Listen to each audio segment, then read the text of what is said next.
Wow, that's so crazy.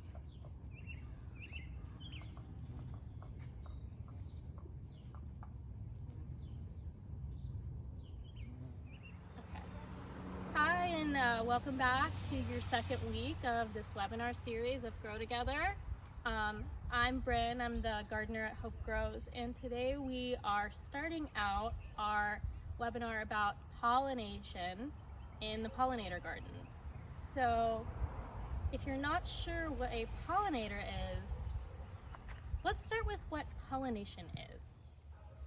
So pollination is the process of pollen, which is the fine yellow powder that you see in flowers, going from the male part of the flower to the female part. And then you have fertilization, and that allows new flowers and seeds to be reproduced. So let's take a walk into our cut flower garden and look at the parts of a flower that allow for pollination. So this is where we grow cut flowers, herbs, and vegetables at Hope Grows. So we even have some bees. We'll get to that later.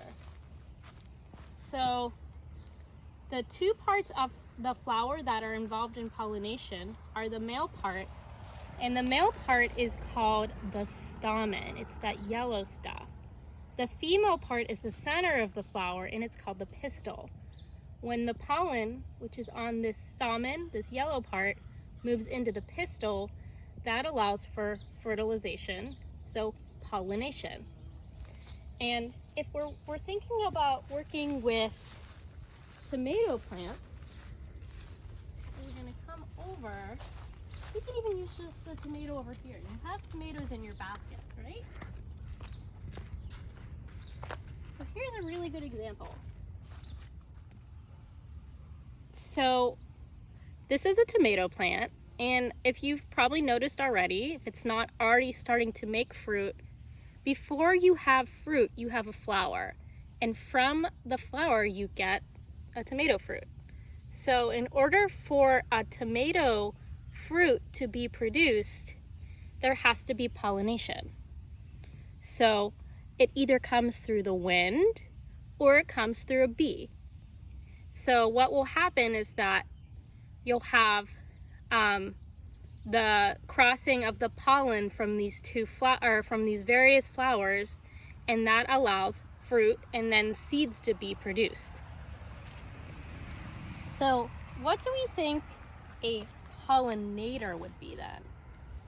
So a pollinator is defined as anything that allows the transfer or movement of pollen from the stamen, so the male part, to the female part, or the pistil. And when we think about pollinators, a lot of the time we think about bees. So bees, honeybees, bumblebees, there are thousands of different types of bees. But when we think about pollinators, you also want to think about butterflies, wasps, moths, even some flies, hummingbirds, and even bats. So there are lots of different types of pollinators.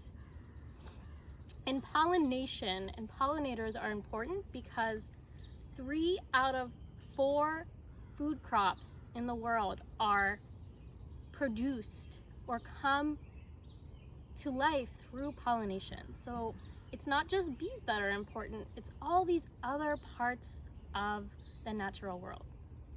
So thank you for joining us today, and I hope to see you next time.